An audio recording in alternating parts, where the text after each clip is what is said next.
กราบสบายดีและสวัสดีเด้อทางพังลาวพังไทยทางต่างประเทศบ่สุขสุคนมื้อนี้ก็มาพบมาพอกับน้องสาอีกแล้วตอนนี้ทางน้องสาก็สิมาครัวปลาเนาะทางน้องสาก็ไปเอาเครื่องอยู่คิวรถแม่ทางน้องสาฝากข้าวฝากเฮ็ดฝากอีหยังมาเนาะทางน้องสาก็สิมาครัวปลาทางแม่เพิ่นฝากเฮ็ดปวกมาเนาะเฮ็ดปวกที่เพิ่นอ้อแล้วก็4ทงแล้วก็เฮ็ดปวกที่โต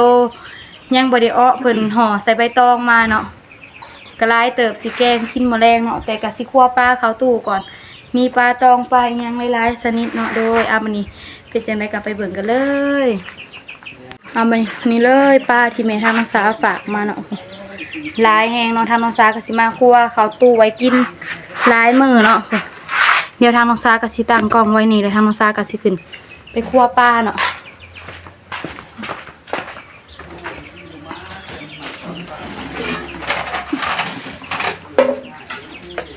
เลยเนาะ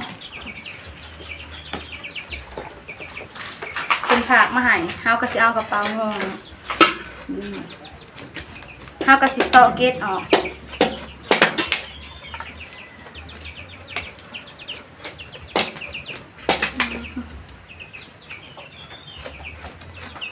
ทางน้องสาขึ้นรถจักรมาเนาะพอทางน้องสายังบ่ได้ไปหาตอนน่ะแต่ทางน้องสาขึ้นมาพอทางน้องสาไปหาเนาะเพิ่นก็เลยผักมาให้กินเฮาก็สิคั่วขึ้นตู้ไว้เนาะไว้กินหลายๆมื้อ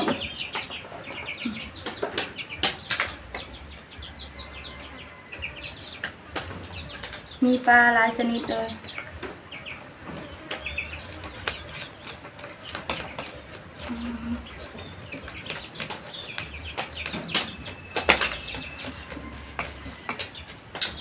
เพิ่นว่าใหญ่มันหนาวเนาะซอกเก็ตขึ้นตู้ไว้เลย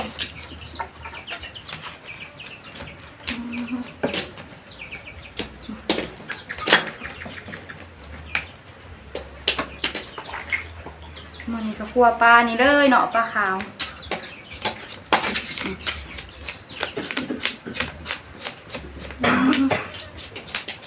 ปลาตัวใหญ่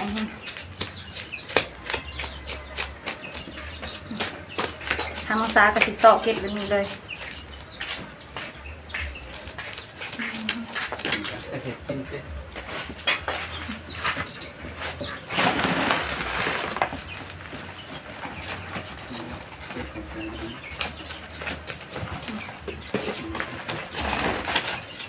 นี่เลยเนาะซอกแบบนี้เลย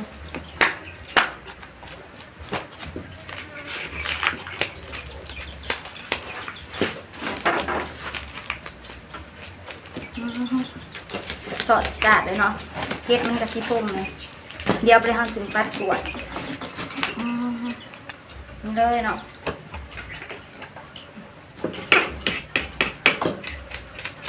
เอาสอบนี่เลยเนาะสอบแห้งๆเลยออกต้องใส่แห้งนิดนึง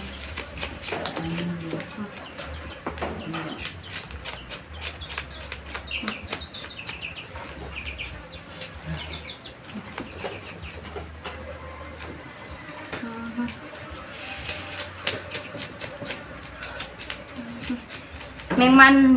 มงวันกะร้ายแห้งเนาะแต่มันมาจะใส่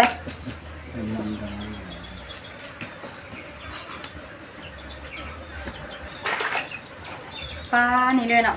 ปลาขาวแมงวันร้ายแห่ลายตรงไหล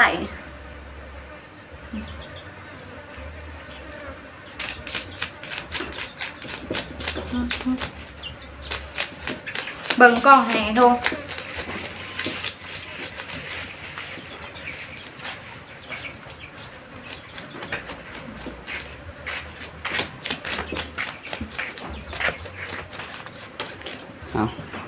สบายดีเด้อแม่ซีพากันไปตลาดจนบ่ายโมง2 โมงเลยบ่ายโมง2 โมงเนาะแล่นเรื่องโทรศัพท์โทรศัพท์เนี่ยแล้วก็เดี๋ยวสีมียังแน่ปีรุ่นบาทสุดท้ายว่าสิได้ยังเนาะทางภาษา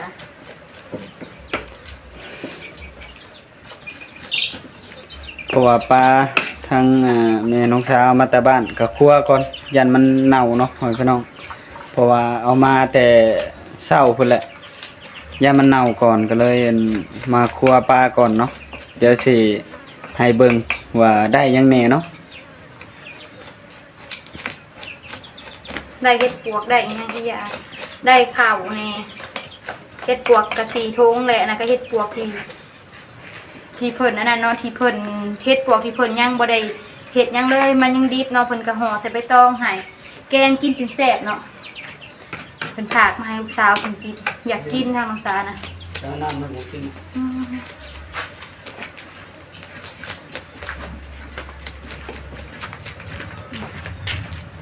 ขวบนี่เลยเนาะอยู่นี่ทางน้องสาวก็บ่ได้ไปหาดอกกระหว่าทองใหญ่เลยก็เลยบ่อยากเข้าป่าทางน้องสาวก็ไปยากช่วงนี้ก็เลยบ่ได้ไปหาเนาะแม่ทางน้องสาวก็เลยฝากมาให้พอทางน้องสาวไปหาอืมไอ้ทงไหลวันเห็นไหมนี่ คงจะน้องสาวว่าน้องลูกคงไปใส่คนมาให้ไปไทยคนให้เรียกเรือคนมาไปหาเยอะ ครัวไปนำไหลแมงวันไปนำเนาะ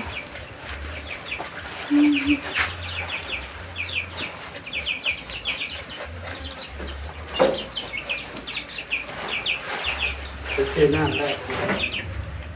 ฮะ มันไปเที่ยวน้ำได้บ่ บ่ได้เดี๋ยวจะไปเองดอกครัวป้าเลยก่อน เอาเงินมาเดี๋ยวขอไปมาไปเองนี่หลวงทองนี่อยากไปเอง ป้าตัวนี้มันอยากหนาวเลยเนาะมันก็อยากหนาวเลยสิหายน้องลินเพิ่นต้มให้ม้าหน่อยเพิ่นกินป้าตัวนี้หนาวเลยเนาะแต่ป้าบูยังเป็นอยู่รอได้นั่นเห็นหลายช่วงนี้ช่วงแมงวันเนาะนี่เลยเนาะป้าแมงวันหลายเนี่ยป้าอันนี้ก็สิเอาให้น้องลิน ยังเป็นอยู่นี่เลยเอิญปลาตองเนาะปลาตองตัวใหญ่มากเลยอืมแมงวันลายหน่อยลงลาย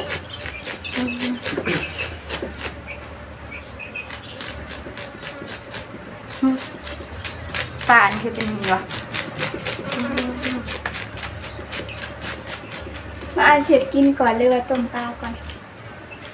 มะม่วงน้ำเจ้าเลยเอื่อยเอาให้เจ้าให้มาหน่อยเพราะว่ามันหนาวเลย มันกลายเที่ยงเลยเลย เสร็จกินก่อนบ่ ให้กินก่อนมันกลายเที่ยงนะ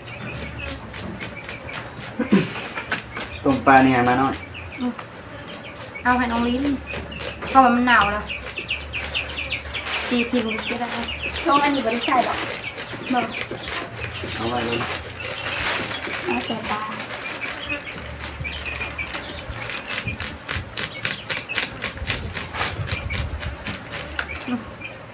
ปลาบูนด้วยค่ะ เอาไปลูก ไปหรอกน้องลิ้นไปถ่ายหน้ามันใช่ไหม มาคือบ่ได้อยากปลาบูนปลา มาจากเนี่ย เลยตาบางงามค่ะบ่อยาก เลยเนาะทางภาษากสิมาแสะ ปลาบูในงานนั่นเลยเลี้ยงมัน นี่บ่เป็น นี่เลยเนาะ ลืมกินน้ำแล้วมาดูไปเลยลืมกินน้ำ หายทงคนไปซื้อน้ำเนาะ เจ้าหน่อยเต็งน้ำด้วยเลยนะเต็งน้ำเขาน่ะ ไอ้ทงจะไปตรงนี้เอาไปเลยเนี่ยนะแม่ลืมเลยว่าน้ำนี่เปลี่ยนน้ำเลยทางภาษาก็เอาขีมหนอกเนาะ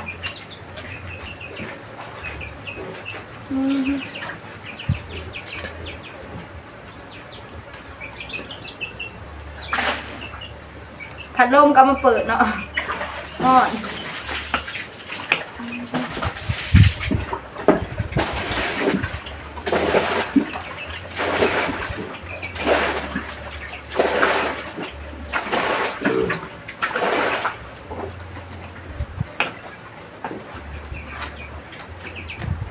โอเคอย่างไร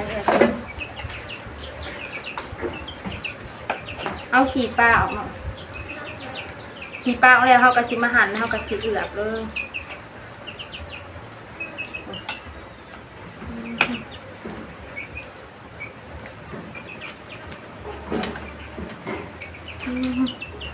นี่เลยเนาะเฮาก็สิเอือบเขาตู้ไว้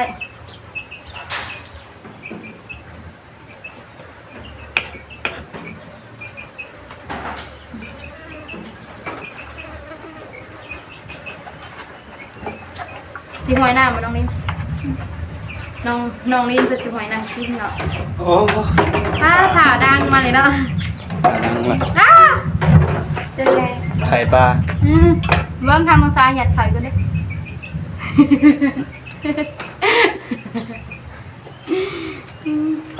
มันแซ่บหรอ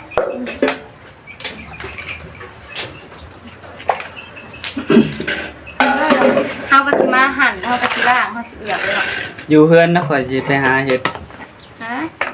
อยู่เฮือนกับบินข่อยสิไปหาเห็ดลองเบิ่ง นิสัย แถวเฮือนนี่แม่พุ่นละคือว่าเห็นเขาไปแล้วได้เนาะจะไปลองเบิ่งลื่นอยู่ละล่าเนาะหาเห็ดเบิ่งก่อน จะมีกับมีไทย แต่โตมันก็ดำดอกกันเมย์ทางน้องซ้ายก็ฝากเฮ็ดบวกมาให้เนาะสิแกงกินมื้อแรงรอบนคลิปเลยหน่อยเถอะแกงเห็ดบวกใส่ผักคะอย่างเงี้ยสับผักคะผักเองก่อนผักเองว่า ประกาศ ผักออกคมๆน่ะดิผักเอง ผัก ก่อน กระเดา โมเมนต์ ผักหยัง ผักหมักฮะ มังฮะ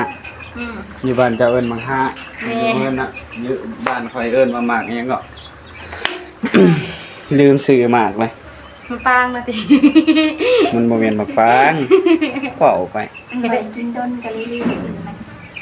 หมากคมๆหมากกันโตทีเป็น เป็นต้นดอกแคนะ บ่ เป็นคืออะไรหนีเด้น้องลินตอนน่ะเด้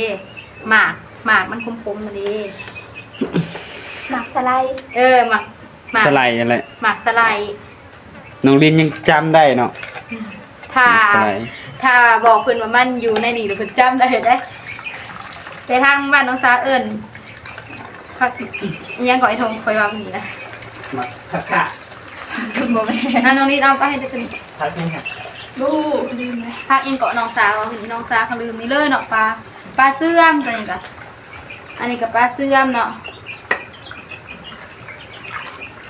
ส่วนปลาตองเฮาก็สิเอาเข้าตู้ไว้เนาะปลาตองนี่เลยปลาตองก็สิเอาเข้าตู้ไว้ปลาตองนี่เลยเนาะผงปลาเสื่อมเฮาก็จะเอาเข้าถุงเข้าตู้ไว้เนาะเอาไว้แกงกินลวกปิ้งกินเนาะนี่เลยเนาะทำของตัวแบบนี้เลย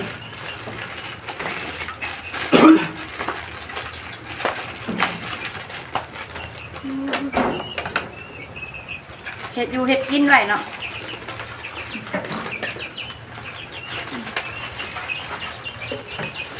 เดี๋ยวป้าอันนี้ทำมาซาล่างสิเหลือน้องลิ้นพาอัดอันนี้มีบ่พาอัดกระปุกเฮาอยู่ในเรือนบ่พาอัดกระปุกเฮานะได้กระปุกในงามเยอะเนาะทำมาซาของน้องลิ้นคุณไปหาบ่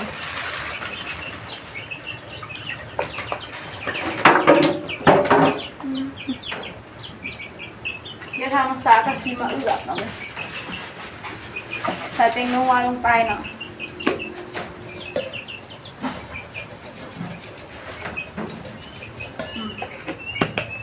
ใส่แตงนัวแล้วก็ใส่เกลือเอาเอือบไปเลยเนาะ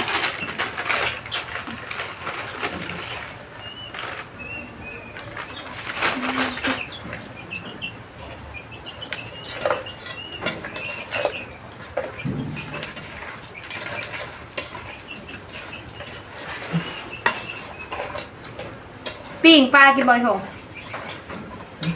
มันบ่เห็นเลย เราสิจังที่ โดน ปิ้งกับปิ้งกันต้มยำไข่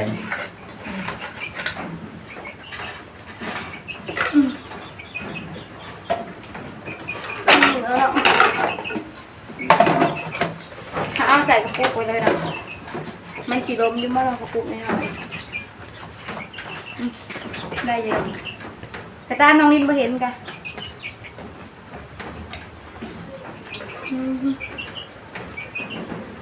เอาขึ้นตัวเลยน้องลินเลยทางน้องซาคือเอือบไปแล้วน้องใส่นอกขึ้นเอาขึ้นตัวนี่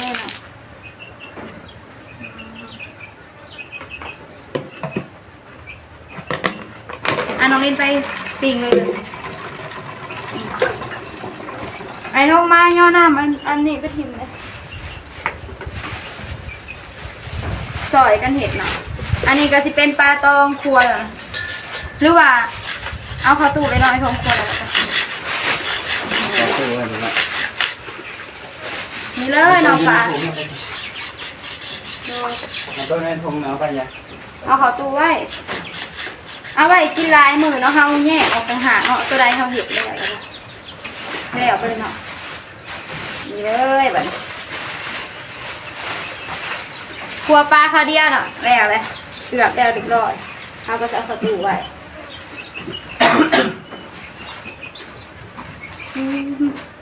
นี่เลยเราเห็ดเป็นทงแล้วบัดนี้กะแล้วเนาะ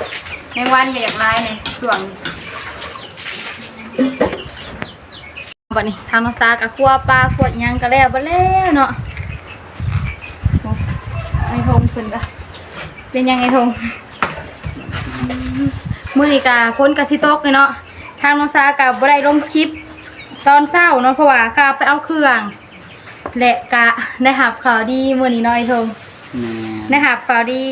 มื้อนี้ทางน้องซากะเพิ่นกะเอ็นดูเฮาเลยน้อยทงเนาะเพิ่นอยากสนับสนุนทางน้องซาและกะไอ้ทงและกะน้องลินเพราะว่าอยู่นํกัน3คนเพิ่นก็อยากสนับสนุนเบิดทุกคนนั่นแหละทางน้องซาก็เปิดพัดลมทางข้างเนาะร้อนแฮงเป็นจังได๋ทงมีข่าวดีใจแฮงเหรอดีใจแฮงแต่ว่าเอาออกมาแล้วเนาะทางน้องทงกับน้องสาก็ไปเอาออกมาแล้วดีเลยเนาะได้หับข่าวดีกะคือเงินเนาะเพิ่นผากมาให้เป็นจำนวน$150เนาะพี่ทงแม่นแต่ว่าเป็นเงินกีบกะ3,266,000เป็นเงินกีบนี่เลยเนาะทางน้องซากับไปเอามาเรียบร้อยแล้วไปเอาอยู่ธนาคารเนาะตอนแรกว่าสิเอาเงินแบบเงินอันนั้นเลยแต่ว่าเงินดอลลาร์แต่เอาบ่ได้เพราะว่าทางไอ้ทงเพิ่นบ่มีบัญชีดอลลาร์เนาะแม่นบ่มีบัญชีดอลลาร์เพิ่นจะให้ทางน้องทงตั้งอีกบางทีแบบมีแม่ FC เพิ่นฝากมาอีกเนาะแต่ว่าเพิ่นอยากสนับสนุนแบบคนอยากสนับสนุนเท่าน้อยทงเนาะแม่นก็พอดีทางน้องทงก็ยังบ่ได้ตั้งเนาะพี่น้องยังบ่ได้เปิดบัญชีใหม่ก็เลยทางน้องสาก็ดีใจแฮงเนาะถ้าเฮาหานี่ก็เป็นเดือน2เดือนสิได้ซำนี้น้อยทงเนาะแม่นประมาณเดือนนึงแม่นเดือนนึงก็สิได้ซำนี้เนาะแม่นป้าทางน้องสาก็ดีใจแฮงที่เพิ่นเมตตามองเห็นแล้วก็เอ็นดูแม่นก็เพิ่นอยู่ใส่ตะกอยทงUSA เนาะอยู่ทาง USA อย่างนี้แหละเนาะพี่น้องทางน้องทง USA เนาะแม่นเขาว่าผิดจังได๋ก็ต้องขอโทษขออภัยเนาะพี่น้องเนาะไอ้ทงจับแม่พอให้ทงมีแฮงเนาะแต่ทางน้องสาก็เก็บให้ไอ้ทงจับพอมีแฮงทางน้องทงก็บ่ได้เก็บเงินหลายปานนี้เนาะพี่น้องเนาะแม่นก็เก็บผู้อยู่ทางน้องทงเก็บนะเนาะต้องให้น้องสาเก็บก็นี่เลยเพิ่นให้เอามาเติมน้ำมันแบบซื้อของอยู่ของกินทุกมื้อเนาะ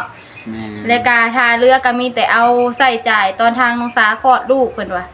ให้เอาไปซื้อของอยู่ของกินตอนทางน้องสาคลอดลูกเนาะนี่เลยดีใจแฮงทางน้องสากะแม่นก็เพิ่นให้ออกชื่อบ่รู้ว่าจังได๋น้องสาโดยเพิ่นให้ออกชื่ออะไรบ่เดี๋ยวทางน้องสาอ่านก็เด้อแม่เพิ่นอยู่ทาง USA เนาะแม่แอนโจล่าแม่แอนโจล่าเนาะแม่นโดยกะทางน้องสากะปะก็เด้อทางน้องสากะขอบคุณทางแม่แอนโจล่าเด้อที่เอ็นดูทางน้องสากะขอให้เพิ่นอยู่ดีมีแฮงความเจ็บจะได้ความไข้ยังมีเด้อเดินทางไปไสมาไสกะขอให้เพิ่นปลอดภัยให้เจริญในหน้าที่การงานเด้อให้ กลับไปคืนหาเพิ่น100,000เท่าเด้อดอกเด้อ โดย สาธุ เนาะเอากะเครื่องก็ซื้อมาแล้วเนาะที่เมียเพิ่นได้ชื่ออันอิหยังเกิบ ซื้อเกิบ อิ เนาะ หยังเนาะ โดย กะพอดีเกิบน้องทุ่งกะขาดแล้วเนาะก็พอดีซื้อใหม่ โดย เอากะขอบคุญนะทางแม่หยังก็ แม่แอนเจล่า แม่แอนโจล่าเนาะที่ฝากเงินจำนวนนี้มาให้เนาะที่เพิ่นดูต้นทุงชานทางครอบครัวของน้องทุ่งกะขอให้เพิ่นอยู่ดีมีแรงเนาะความเจ็บจะได้ความไข้อย่ามีเนาะเดินทางไปไสมาไสก็ขอให้ปลอดภัยให้เจริญในหน้าที่การงานเนาะเพิ่นให้ซำได้ก็ให้กลับไปหาเพิ่น10เท่าพันเท่าเนาะขอให้อายุมันขวัญยืนเด้อโดยอาสาธุโดย ให้น้องลินขอบคุณเพิ่นบ่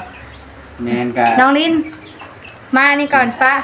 อันนั้นก่อนอันกีตาร์มันป้า เดี๋ยวไอ้สิ ให้ไอ้ทุ่งเพิ่นไปผีต่อเนาะให้น้องลินมาขอบคุณเพิ่นนั่นเนาะเลยว่าพี่ถูดเข้ามาผู้น้องลินก็ใหญ่เป็นสาวแล้วอะขอบคุณแม่เพิ่นแม่แอนโจล่า ขอขอบใจทางแม่แองเจล่าเด้อ แม่ ที่ส่งเงินมาให้ขอให้แม่อยู่ดีมีแห้งความเจ็บจะได้ความไข่อย่ามีปรารถนาสิ่งใดขอให้ได้สิ่งนั้นเด้อสาธุ ผู้น้องลินเพิ่นก็เว้าเก่งเลยเนาะไอ้ท้องมานั่งมาน้องสาต่อทางน้องลินเพิ่นก็ไปเลยเนาะให้น้องลินขอบคุณเนาะ โดย อยู่ครอบครัวเดียวกันกะเพิ่นกะฝากมาให้ทางน้องสาซื้อของอยู่ของกินสู่น้องเพิ่นกินแหละน้อยทง แม่นก็ แม่น อยู่กินนำกันเนาะพ่อพี่น้อง แม่ มีหยังก็กินนำกันบ่มีก็อดนำกัน แม่น มีก็กินนำกัน ทางน้องสาดีใจแฮงเนาะ โดยเอาก็สิได้จบค พา ลิป กัน เด้อ จบคลิปแล้วเนาะพ่อพี่น้อง โดยทางน้องสาก็สิได้จบคลิปไปเพียงแค่นี้ไปพบพอกันในคลิปหน้าเด้อกราบขอบคุณทางแม่ FC เบิร์ดสุขุทุกคนที่เบิ่งคลิปของน้องสาตั้งแต่ต้นจนจบคลิปบ่ขามโฆษณาทางน้องสาว่าผิดพลาดประการใดก็ต้องขอโทษขออภัยทางแม่ FC เบิร์ดสุขุทุกคนทางน้องสาสิขอตัวลาเพียงแค่นี้ขอกราบสวัสดีสบายดีบ๊ายบาย